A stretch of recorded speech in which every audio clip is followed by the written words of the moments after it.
Tata nano तो आपको याद ही होगा, वही कार जो एक मिडिल क्लास फैमिली के बजट में ध्यान में रख कर बनाया गया था।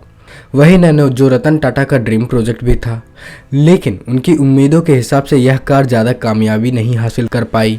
ये कार भले ही आज सड़कों पर नहीं दिखाई दे रही है और ना ही कंपनी इसका मैन्युफैक्चरिंग कर रही है, लेकिन यह कार टाटा मोटर्स के मालिक रतन टाटा की ड्रीम कार थी और उन्हें आज भी अपनी इस कार पर गुमान है। खैर 2008 में टाटा नैनो के लॉन्च होने के बाद इस कार से जुड़ी हर छोटी बड़ी बात हर किसी को पता है, लेकिन इसके पीछे की कहानी से आज भी लोग अनजान हैं। Speaking exclusively to NDTV, the chairman of Tata Sons, Mr. Ratan Tata, says he has achieved the vision for his baby, the Nano, saying the car has now gone beyond being just about the price tag.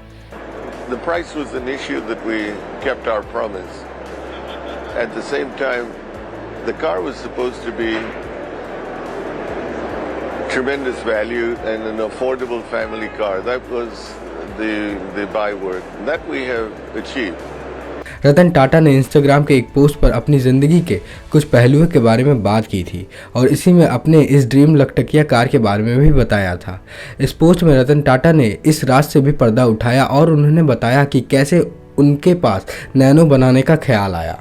Ratan Tata ने उस post में यह बताया था कि वे एक बार मुंबई की सड़कों से जा रहे थे, तो उन्होंने मुंबई के सड़कों पर देखा कि एक बाइक पर सवार लगभग 4 लोग जो कि एक ही परिवार के थे, वो लोग ट्रैवल कर रहे थे।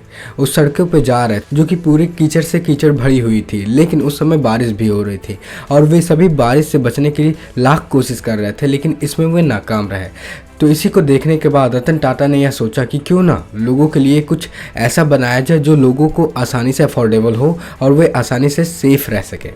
तो उन्होंने अपनी कार नैनो बनाने की सोची।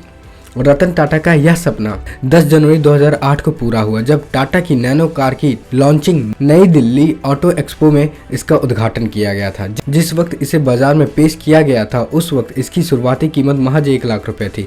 हालांकि यह सिर्फ एक इंट्रोडक्टरी प्राइस था, लेकिन यह सिर्फ लिमिटेड स्टॉक्स के लिए ही अवेलेबल था। शुरुआती दौर में इस कार ने देश भर में शानदार प्रदर्शन किया और न जाने कितने लोगों की पहली कार का सपना टाटा नैनो ने ही पूरा किया। लेकिन समय के साथ इसकी प्रोडक्शन कॉस्ट बढ़ती गई, जिसका सीधा असर इस कार की कीमत पर भी पड़ने लगा। लगातार बदलती टेक्नोलॉजी, सरकार के स्टैंडर्ड गाइडलाइंस के बाद भी कार की कीमत बहुत ही तेज़ी से बढ़ने लगी। साथ ही साथ सस्ती कीमत पर अब इस मार्केट में और भी अधिक कारें आ चुकी थी। इसके चलते टाटा नैनो की डिमांड भी घटने लगी और टाटा नैनो को वर्ल्ड मोस्ट अफोर्डेबल का टैग मिलना चाहिए था, लेकिन उसको वर्ल्ड मोस्ट चीपेस्ट कार का टैग मिला।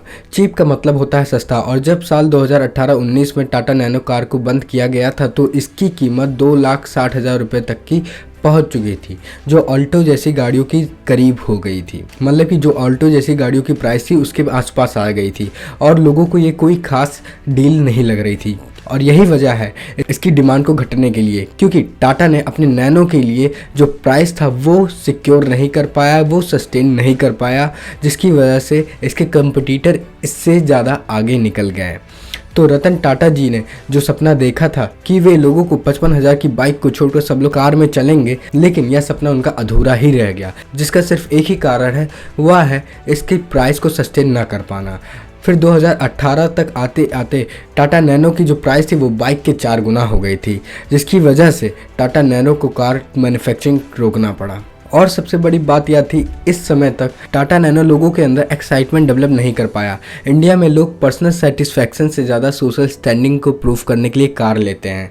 सबसे बड़ी बात यह है कि कोई भी व्यक्ति टाटा नैनो को अगर कोई बाय कर लेता था तो उससे उसकी सोशल स्टैंडिंग प्रूव नहीं हो पाती थी, और जो लोग भी ये कार ले लेते थे उनके ऊपर लोग देख देख सिर्फ हंसते रहते थे, जिसकी वजह से इसकी डिमांड में वैल्यू कम होने लगी। लेकिन अगर इसे वर्ल्ड मोस्ट चीपेस्ट कार की बजाय वर्ल्ड मोस्ट अफोर्डेबल कार का टैग मिला होता तो शायद आज इसकी इमेज खराब ना हुई होती। नैनो कार की उम्मीद के मुताबिक सक्सेसफुल नहीं हो पाया, जिसकी वजह से इसकी प्रोडक्शन बंद करना पड़ा। भले ही टाटा नैनो वह जादू नहीं बिखेर पाई जो रतन टाटा जी चाहते थे, लेकिन फिर भी रतन टाटा को अपनी इस छोटी सी कार पर बहुत ही गुमान है।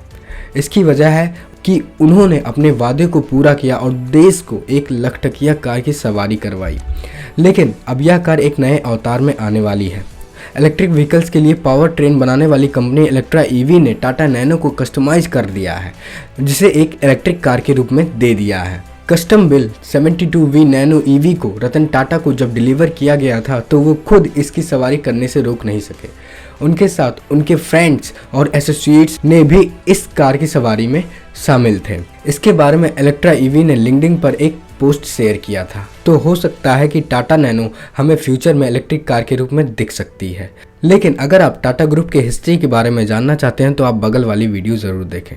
So thank you everyone. अगर आपको यह वीडियो पसंद आता है तो इस वीडियो को लाइक कीजिए। अगर आप हमारे चैनल पर नए हैं तो इस चैनल को सब्सक्राइब कीजिए। सो थैंक यू, धन्यवाद, हैव अ गुड डे।